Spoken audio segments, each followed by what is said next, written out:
ఒక రోజున ఈ అర్జునుడు సంశప్తకులు అనబడేటటువంటి వాళ్ళని గెలవడం కోసం, వాళ్ళతో యుద్ధం చేయడం కోసం కురుక్షేత్ర సంగ్రామ భూమికి దూరంగా వెళ్ళాడు. అదే సమయాన్ని అదునుగా తీసుకుని ద్రోణాచార్యుల వారు గొప్ప పద్మవ్యూహాన్ని రచించాడు. అసలు పద్మవ్యూహంలోకి ప్రవేశించడమే పాండవులకు చేత కాదు. అది తెలిసిన వాళ్ళు ఒక్క కృష్ణుడు, అర్జునుడు, వినా ఇతరులకు తెలియదు. అసలు ఒక సేనాధిపతి యొక్క గొప్పతనం ఎక్కడుంటుంది అంటే వ్యూహరచన చేయడంలో ఉంటుంది. సైన్యాన్ని అలా నిలబెట్టాలి. అలా నిలబడితే అసలు అందులోకి ప్రవేశించడం దుస్సాధ్యం అనుకోండి, తన సైన్యాన్ని తాను రక్షించుకుంటాడు, ఎదిరి సైన్యాన్ని నష్టపరుస్తాడు. ద్రోణాచార్యుల వారు అరివీర భయంకరుడు కాబట్టి అర్జునుడు లేడు, ఇవాళ ఆయన తెలుసుకున్నాడు, దూరంగా ఉన్నాడు. కాబట్టి వెంటనే పద్మవ్యూహాన్ని రచించాడు. పద్మవ్యూహంలోకి ధర్మరాజు కాని, భీముడు కాని, నకులుడు కాని, సహదేవుడు కాని ప్రవేశించలేరు, ఆయనకి తెలుసు. కాబట్టి పాండవుల వైపు విశేషమైనటువంటి నష్టం జరుగుతుంది, అనేక మంది పడిపోతారు. పైగా ధర్మరాజో, భీముడో, నకులుడో, సహదేవుడో పడితే ఎంత ప్రమాదం యుద్ధంలో. కాబట్టి అసలు పద్మవ్యూహంలోకి ప్రవేశించడం ఎలా, దీని గురించి ఆలోచించాడు ధర్మరాజు గారు. ఆయనకి జ్ఞాపకానికి వచ్చింది, సుభద్రార్జునుల యొక్క కుమారుడైనటువంటి అభిమన్యుడు పద్మవ్యూహంలోకి ప్రవేశించగలడు. అందుకని ఆ పిల్లవాడి దగ్గరికి వెళ్ళి అడిగాడు, పద్మవ్యూహాన్ని రచించాడు గురువు, నువ్వు ప్రవేశించగలవా అని అడిగాడు. ఆయన పరమానందపడిపోయి, కృష్ణ భగవానుడు ఆనందపడిపోయేటట్టు, మా తండ్రి సంతోషపడిపోయేటట్టు, గురువు ద్రోణాచార్యుల వారు మెచ్చుకునేటట్టు నేను ఇవాళ పద్మవ్యూహాన్ని భేదించి లోపలికి వెడతాను. వెళ్ళి శత్రు సైన్యాన్నంతటినీ కాకావికలు చేసేసి దుర్యోధనుడి మనసు కలవరపరుస్తాను, అంత శత్రు సైన్యాన్ని పడగొడతాను అని ఆయన ప్రతిజ్ఞ చేసి పరమ సంతోషంగా పద్మవ్యూహాన్ని భేదించి ద్రోణాచార్యుల వారు కూడా ఆశ్చర్యపోయాడు, ఏమిట్రా వీడి సంగ్రామ శక్తి అని. ద్రోణాచార్యుల వారిని దాటి పద్మవ్యూహంలోకి వెళ్ళిపోయాడు. ఆ పద్మవ్యూహంలోకి వెళ్ళిపోతూ ఆయన ఏమనుకున్నాడంటే, వ్యూహాన్ని భేదించేశాను కాబట్టి వెనక పెదనాన్నగారు ధర్మరాజు గారు వస్తారు, భీమసేనుడు వస్తాడు, నకుల సహదేవులు వస్తారు, దృష్టజ్యుమ్నుడు వస్తాడు, ద్రుపద మహారాజు వస్తాడు, సైన్యం అంతా ఉంటుంది వెనకాతల. కాబట్టి వ్యూహాన్ని భేదించాను కాబట్టి నా వెనక వీళ్ళందరూ ఉంటారు కాబట్టి నేను క్షేమం అనుకున్నాడు అని లోపలికి వెళ్ళిపోయాడు. వీళ్ళు లోపలికి వెడదాం అనుకున్నారు, మొత్తం పాండవ సైన్యాన్ని ఆపేశాడు సైంధవుడు. శివుడి వరం ఉందిగా, అర్జునుడు వినా మిగిలిన నలుగురిని ఒకరోజు ఆపగలవు, శివుడి వరం ఉంది. ఇవాళ కలిసి వచ్చింది. ఆ నలుగురిని ఇవాళ ఆపితే అర్జునుడు దూరంగా ఉన్నాడు కాబట్టి పద్మవ్యూహంలోకి ప్రవేశించరు, లోపలికి వెళ్ళిన వాడు చచ్చిపోతాడు. అర్జునుణ్ణి తాను గెలవలేనన్న కోరిక అర్జునుడి కొడుకుని చంపడంలో తీరిపోతుంది. అర్జునుణ్ణి ఓడించినంత తృప్తి, ఏడుస్తాడుగా అర్జునుడు, అది చాలు. పైశాచికత్వం అన్న మాటకు అర్థం అలా ఉంటుంది, దానికి ఇంకా అర్థం ఏమి ఉండదు ఇంకా. కాబట్టి అర్జునుడి కొడుకు లోపలికి ఎడుతున్నాడు, ఇక పైకి రాడు. ఎందుకనంటే వెనకెవ్వరు లేరు, ఖచ్చితంగా చచ్చిపోతాడు. కొడుకు చచ్చిపోయాక ఏడవకుండా ఉంటాడు అర్జునుడు. అక్కడ భీముడుండి, ధర్మరాజుండి, నకులుడుండి, సహదేవుడుండి, దృష్టజ్యుమ్నుడుండి, సాత్యకి ఉండి, ఇంతమంది ఉండి పద్మవ్యూహంలోకి వెళ్లకుండా అర్జునుడి కొడుకుని లోపలికి పంపించి చంపేస్తే అర్జునుడు ఎంత ఖేద పొంది ధర్మరాజుని నిలదీస్తాడు. అది అన్నదమ్ముల మధ్య అభిప్రాయ భేదాలకి కారణమవుతుందా అవదా? ఈ ఒక్క రోజు నేను అటకాయించడం తరువాతి కాలంలో పాండవులు వాళ్ళల్లో వాళ్ళు దెబ్బలాడుకోవడానికి కూడా కారణం కావచ్చు. కాబట్టి నా కక్ష తీరడానికి ఇది చాలా గొప్ప సమయం అనుకున్నాడు. అనుకుని ఆ రోజు సైంధవ విజృంభణం యొక్క గొప్పతనం ఏమిటంటే, ఈశ్వర వరం. ఆయనకి ఎంత శక్తి వచ్చేసిందంటే ఒక పెద్ద గోడ కట్టినట్టుగా అసలు పాండవ సైన్యంలో ఎవ్వడిని పద్మవ్యూహంలోకి ప్రవేశించకుండా ఆపేశాడు. ఈ వ్యూహంలో ఉన్న సైన్యం వచ్చి పాండవ సైన్యం మీద పడిపోయింది. ఆ రోజు ఎంత ప్రకాశించేశాడంటే ఆ సైంధవుడు, ఆ రోజు ఎంత వీరవిహారం చేశాడంటే సైంధవుడు, ఆయన చేస్తున్నటువంటి యుద్ధం వల్ల అసలు ఏమిట్రా ఎక్కిన రథం అన్నట్టుగా చిచ్చరపిడుగై శత్రు సైన్యంలో తిరిగాడు. కనీసం రథాన్ని కాని, రథ సారథిని కాని, రథ పతాకాన్ని కాని, రథ చక్రాల్ని కాని, రథము యొక్క భాగములను కాని ఎవ్వరూ కొట్టలేకపోయారు. అంత గొప్పగా తిరిగాడు శివానుగ్రహం. అలాగే రత్నమయమైనటువంటి ఆయన యొక్క పతాకం మీద ఉగ్రంగా ఉన్నటువంటి ఒక పంది గుర్తు ఉంటుంది. ఆ గుర్తు ఆకాశంలో వెలిగిపోతూ ఉండగా చంద్రుడి యొక్క కాంతి ఎలా ఉంటుందో, ఆయన వెన్నెల ఎలా ఉంటుందో అటువంటి వెన్నెల యొక్క ప్రభలతో సమానంగా ఛత్ర చామరములు అంటే ఆయన మీద ఉండేటటువంటి గొడుగు మొదలైనటువంటివి ప్రకాశిస్తూ ఉండగా, అంటే కనీసం ఆ గొడుగుని కూడా పడగొట్టలేకపోయారు ఎవరు. ఒక హారం తెగి పడలేదు, కవచమును భేదించలేదు ఎవరు. అలా ప్రకాశిస్తూ ఉండగా పరమశివుడిచ్చినటువంటి వరము యొక్క గర్వం మనసులో ప్రకాశిస్తూ ఉండగా, ఈ పని నేను చెయ్యడం వల్ల వస్తున్న ప్రయోజనం ఏమిటి అంటే కక్ష తీరుతోంది.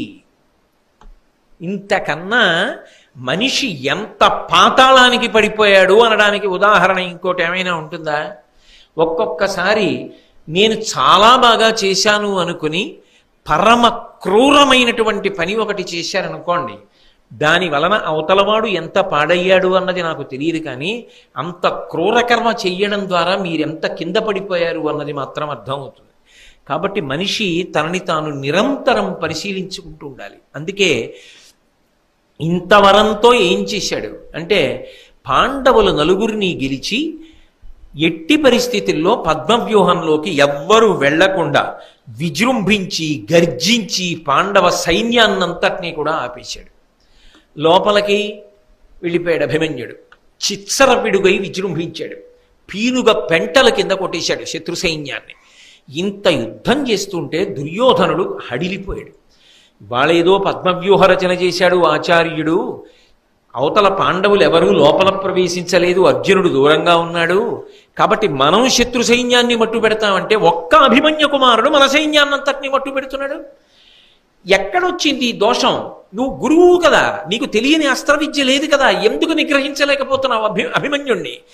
ఇంత గొప్పగా యుద్ధం ఎలా చేయగలుగుతున్నాడు ఒక పిల్లవాడు అని అడిగాడు. అడిగితే ఆయన అన్నాడు, కవచధారణ అని ఒక ప్రత్యేకమైన విద్య ఉంది ధనుర్వేదంలో. ఆ కవచధారణ విద్య తెలిసున్నవాణ్ణి నేనే అర్జునుడికి ఉపదేశం చేశాను. ఆ విద్య బహుశः అర్జునుడు అభిమన్యుడికి ఉపదేశం చేసి ఉంటాడు. ఆయన ఆ మంత్రములను సంపుటీకరణం చేసి యుద్ధానికి వచ్చాడు. ఆ కవచధారణ అన్న విద్యని ధరించి ఉండగా ఆ వ్యక్తిని ఓడించడం ఎవరికీ సాధ్యం కాదు. అందుకే ఇవాళ అభిమన్య కుమారుడు కవచధారణ చేసి వచ్చి ఉన్నాడు కాబట్టి ఆయనని ఓడించడం నాకు కాదు, ఈ వైపు సైన్యంలో ఎవ్వరికీ సాధ్యం కావట్లేదు. దీనికి విరుగుడు ఒక్కటే ఒక్కటి ఉన్నది. ఏది చేసైనా సరే మనం ఆయన చేతిలో ఉన్నటువంటి విల్లు విరిగిపోవాలి. ఆ విల్లు పని చేయకూడదు. విల్లు విరిగితే కవచధారణ విద్య కాపాడలేదు. కాబట్టి విల్లు విరిగిపోవాలి. అలా చెయ్యగలరా? విల్లు విరగనంత కాలం ఇంద్రుడు కూడా ఏమీ చేయలేడు. విలువిద్య నియమం ఏమిటి? ఎదురుగుండా నిలబడి యుద్ధం చెయ్యాలి కదా. ఈ మాట ద్రోణుడు దుర్యోధనుడికి చెప్తుంటే విన్నారు. విని ఇక వేరొక మార్గం లేదు, అభిమన్యుడు ఇవాళ మట్టు పెట్టేసేటట్టున్నాడు సైన్యాన్ని అని, ఏది ఏమైపోని ధర్మం ఏమైపోని ఈ పిల్లవాడిని మట్టు పెట్టేయవలసింది అనుకుని కర్ణుడు అభిమన్యుడితో యుద్ధం చేయలేక ఓడిపోయినవాడు మెల్లగా దూరంగా పారిపోతున్నట్టుగా నటించి వెనక్కి చేరాడు.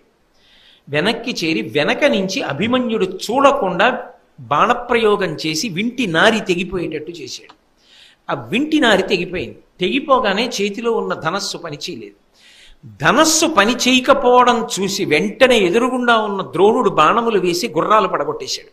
ఇది ఎంతసేపట్లో? కను రెప్ప వేసి తెరిచేటంతట్లో కుట్ర చేసి వెనక నుంచి కర్ణుడు బాణప్రయోగం చేశాడు, ముందు నుంచి ద్రోణుడు గుర్రములను పడగొట్టాడు. వెంటనే కృపాచార్యుడు బాణప్రయోగం చేసి సారథిని చంపేశాడు. కృపాచార్యుడు సారథిని చంపాడు. అశ్వత్థామ, కృతవర్మ, శకుని, బాహ్లికుడు నలుగురు 4 వైపుల నుంచి ఒకేసారి బాణములు వేసేశారు. అవతల వైపు నుంచి ద్రోణాచార్యుడు, కర్ణుడు ఇంతమంది దగ్గరికి వచ్చి ఒక పిల్లవాడని కూడా చూడకుండా, అరేరే ఒకళ్ళం యుద్ధం చెయ్యాలని చూడకుండా రథం విరిగి కింద పడిపోయిన పిల్లాన్ని ఇంతమంది చుట్టుముట్టి కొట్టేశారు. ఆయన కత్తి పట్టుకుని పైకి ఎగిరాడు. ఎగిరి ఎందరినో దునుమాడుతున్నాడు. ఇది చూసి మళ్ళీ బాణప్రయోగం చేసి కింద పడగొట్టారు. కింద పడగొడితే పడిపోయిన రథ చక్రాన్ని తీసి ఆ చక్రంతో కొన్ని వేల మందిని చంపాడు. ఇక సాధ్యం కాదని అందరూ కలిసి ఏదో ఒక క్రూర మృగం పొదలో దూరితే అన్ని వైపుల నుంచి బాణాలు వేసి కొట్టి ఎలా చంపేస్తారో అలిసిపోయి నెత్తురోడుతున్న పిల్లవాణ్ణి అధర్మం అని కూడా చూడకుండా మొత్తం కురువీరులందరూ చుట్టూ నిలబడి అన్ని వైపుల నుంచి బాణములు వేసి కత్తులతో పొడిచి చంపేశారు. ఆ పిల్లవాడు రణభూమి యందు పడి ప్రాణములు విడిచిపెట్టాడు. ఛీ అని నిరసించారు ధర్మం తెలిసిన వాళ్ళందరూ. దుర్యోధనుడు మాత్రం సంతోషించాడు. అభిమన్యుణ్ణి మట్టుపెట్టాను. సైంధవుడు పరమానందపడిపోయాడు. అర్జునుడి కొడుకు మరణించాడు. చాలు నాకు పాండవుల నలుగురిని ఇవాళ నేను ఆపడం వల్ల నా జీవితంలో ఒక మహాప్రయోజనాన్ని మూటకట్టుకున్నాను. అంత అల్పమైన క్రూరమైన సంతోషాన్ని పొందుతారు కొంతమంది. తుట్టతులకు ఏం మూట కట్టుకుంటారంటే దాని వలన వచ్చే ప్రయోజనం ఏమిటంటే యుగాలు మారిపోయినా శాశ్వతమైన అపకీర్తి నిలబడిపోతుంది. జీవితాలు అలా పరిసమాప్తం అవుతాయి. అది కోరుకోనివాడు అలా ప్రవర్తించకూడదు. కాబట్టి అందుకే మనకి ఇప్పటికీ కూడా సైంధవుడిలా అడ్డుపడ్డాడు రా అన్న సామెత తెలుగులో మిగిలిపోయింది. యుద్ధం అయిపోయింది, చీకటి పడిపోయింది, ఎవరి శిబిరానికి వాళ్ళు వెళ్ళిపోయారు. ధర్మరాజు గారి శిబిరంలో చీకటి ఛాయలు, అశుభ సూచనలు, అందరూ ఏడుస్తున్నారు, బాధపడుతున్నారు. అర్జునుడు తిరిగి వచ్చాడు. తిరిగి వచ్చి లోపలికెడుతున్నప్పుడు దుశ్శకునములు కనబడ్డాయి. తిన్నగా అన్నగారైనటువంటి ధర్మరాజు గారి యొక్క శిబిరంలోకి ప్రవేశించి గొగ్గోలు పెట్టి ఏడుస్తున్న ధర్మరాజుని చూశాడు. భయపడ్డాడు. దుశ్శకునములు చూసి ధర్మరాజ భీమ నకుల సహదేవుల్లో ఎవరికీ ఇబ్బంది కలగలేదు కదా అని. అభిమన్యుడు నేను శిబిరంలోకి వస్తున్నప్పుడు ఎదురొచ్చి నాన్నగారు అని కౌగిలించుకునేవాడే, ఇవాళ నా కొడుకు ఎందుకు ఎదురు రాలేదు అని అపశకునం గోచరించింది. వెళ్ళి ధర్మరాజుని అడిగాడు. నా కుమారుడేడి అని అడిగాడు. నీ కుమారుడు మరణించాడు అని ధర్మరాజు చెప్పాడు. ఎందుకు మరణించాడు అని అడిగాడు. ఇగో ఇలా అధర్మ యుద్ధం చేశారు, పద్మవ్యూహాన్ని భేదించడం మాకెవరికి రాదు, తెలిసిన్న నువ్వు కృష్ణుడు దూరంగా ఉన్నారు, అభిమన్యుడికి తెలిసేమోనని అడిగాను. అభిమన్యుడు నాకు తెలిసిన వీరోచితమైన ప్రతిజ్ఞ చేసి ప్రవేశించాడు. నిజానికి పద్మవ్యూహంలో ప్రవేశించినటువంటి అభిమన్యుడు మరణించవలసిన అవసరం లేదు. వెనక మేము వెళ్ళగలిగి ఉంటే మేము వెళ్ళేవాళ్ళం, వ్యూహాన్ని భేదించాడు కాబట్టి. కానీ ఒకనాడు ద్రౌపదీదేవి జోలికొచ్చాడని మన చేత పరాభవం పొందినటువంటి సైంధవుడు పరమశివుడి గురించి తపస్సు చేసి ఒకరోజు మాత్రం 4 పాండవులు ప్రవేశించకుండా పొందినటువంటి వరాన్ని, ఓడించగల వరాన్ని ఉపయోగించుకొని మమ్మల్ని పద్మవ్యూహంలోకి ప్రవేశించకుండా అడ్డుపెట్టాడు. ఈ కవచధారణం అనేటటువంటి విద్య అభిమన్యునికి ఉంది అని తెలుసుకున్నటువంటి ద్రోణాచార్యుల వారి యొక్క ఉపదేశం మేరకు కర్ణుడు వెనక నుంచి బాణప్రయోగం చేసి వింటినారిని తెగకొట్టి అందరూ కలిసి అభిమన్యుణ్ణి మట్టుపెట్టారు. ఇది జరిగిన కథ. సైంధవుడు అడ్డుపడకపోయి ఉంటే ఎట్టి పరిస్థితులలో మేము అభిమన్య కుమారుణ్ణి రక్షించుకునేవాళ్ళం. నీ కుమారుడు మరణించడానికి ప్రధాన కారణం ఎవరు అని నువ్వు అడిగావు. నీ కుమారుడు మరణించడానికి ప్రధానమైనటువంటి కారణము సైంధవుడే అని ధర్మరాజు గారు చెప్పారు. చెప్పగానే ఆ ఆక్రోశంలో, ఆ ఆవేశంలో, ఆ కోపంలో తమాయించుకోలేకపోయాడు అర్జునుడు. తమాయించుకోలేక వెంటనే ప్రతిజ్ఞ చేశాడు. ధర్మరాజా విను, మిగిలినటువంటి అందరి రాజులు వినండి, నేను ప్రతిజ్ఞ చేస్తున్నాను. 4 కారణముల వలన మాత్రమే సైంధవుణ్ణి చంపను. ఈ 4టిలో ఏదో ఒక కారణాన్ని సైంధవుడు ఎంచుకోలేకపోతే చంపేస్తాను. అప్పుడు కూడా ఎంత ధర్మం పాటించాడో చూడండి. ఏది ఏమైనా చంపేస్తానని అనలేదు అర్జునుడు.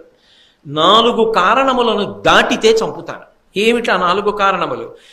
అన్నయ్య, ఒకవేళ భయపడి వచ్చి నీ కాళ్ల మీద పడి శరణు క్షమించమని అడిగితే నువ్వు ఉదారుడవై అలాగేలే సైంధవ, మాకు బావవి కదా అని గతంలో మన్నించినట్లుగానే ఒకవేళ నువ్వు మన్నించి విడిచిపెడితే నా కొడుకు చనిపోయినా వాడి జోలికెళ్ళను, వదిలిపెడతా.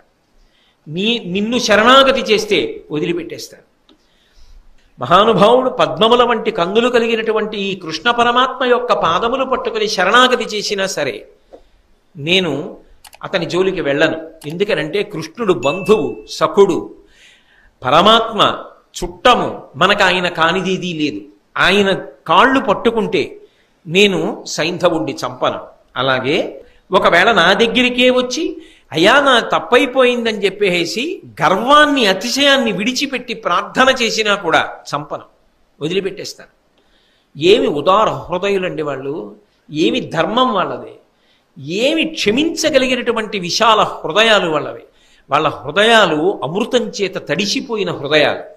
యువతల వాళ్ళవి పాషాణ హృదయాలు, హాలాహలం చేత హాలాహలం చేత తడిసిపోయిన హృదయాలు. కాబట్టి నా కాళ్ళు పట్టుకున్నా సరే నేను వదిలిపెడతాను. మన కాళ్ళు పట్టుకోవడం కష్టంగా ఉంటే, నీ కాళ్ళు పట్టుకోవడం, కృష్ణుడి కాళ్ళు పట్టుకోవడం, నా కాళ్ళు పట్టుకోవడం కష్టం అనిపిస్తే పోరులోంచి అంటే యుద్ధంలోంచి విడిచిపెట్టేసి ఇక నేను యుద్ధం చెయ్యను అని వెన్ను చూపించి యుద్ధరంగానికి రాకుండా వెళ్ళిపోయినా సరే నేను వాడి జోలికి వెళ్ళను, వదిలిపెట్టేస్తాను. ఈ నాలుగిటిలో ఏది చేసినా సరే నేను సైంధవుడి జోలికి వెళ్ళను. ఈ నాలుగిటిలో ఏదీ చేయకపోతే మాత్రం వదిలిపెట్టను. ఈ నాలుగు చెయ్యకుండా ఇంకా ప్రతీకార ధోరణితో నన్నేదో చేయగలనని అనుకుంటే రేపు యుద్ధానికి వెడతాను. రేపు ఎక్కడికో వెళ్ళనుగా, కురుక్షేత్ర సంగ్రామ భూమిలోకి వెడతా. గురువుగారు ద్రోణుడే కాదు, ఎన్ని వేల మంది అయినా సరే అడ్డురాని కురుయోధులు, నాకేమీ ఇబ్బంది లేదు. ఒకవేళ ఆ బాలధ్వంసకుడైనటువంటి ఆ దుశ్శీలుణ్ణి రక్షించడం కోసం కౌరవ యోధులు ఎన్ని వేల మంది అయినా సరే అడ్డుపడని నేను మాత్రం ఉపేక్షించను. వాళ్ళ అండ చూసుకుని బ్రతికిపోతానని అనుకున్నాడా, విడిచిపెట్టే సమస్యే లేదు. నా అస్త్రముల యొక్క జ్వాలలలో వాళ్ళందరినీ కూడా భస్మంగా చేసి చిట్ట చివర సైంధవుణ్ణి చంపేస్తాను. దానికి చాలా రోజులు తీసుకుంటాననుకుంటున్నారేమో, అలా యుద్ధం చేసి చేసి చేసి చేసి సైంధవుణ్ణి చంపుతాననుకుంటున్నారేమో, అలా ఉండదు. రేపు సూర్యాస్తమయం లోపల చంపేస్తాను.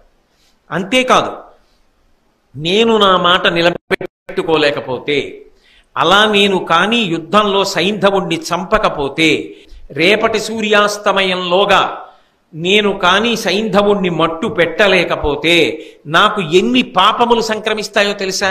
ఇక్కడితో పోకూడదు, నాకు ఊర్ధగతులు కూడా చెందకుండుగాక, నేను మహాపాతకములను చేసిన వాడనగుదునుగాక. ఎటువంటి పాతకములు అంటే, గురుద్రోహి గతికి, గురువులకు ద్రోహం చేసినటువంటి వాడు ఎంత భయంకరమైన పాపాన్ని పొందుతాడో అటువంటి మహాపాతకాన్ని నేను పొందదనుగాక. రేపటి లోపల సైంధవుణ్ణి చంపకపోతే ఇన్ని పాతకములు అర్జునుడికి చుట్టుకుంటాయి.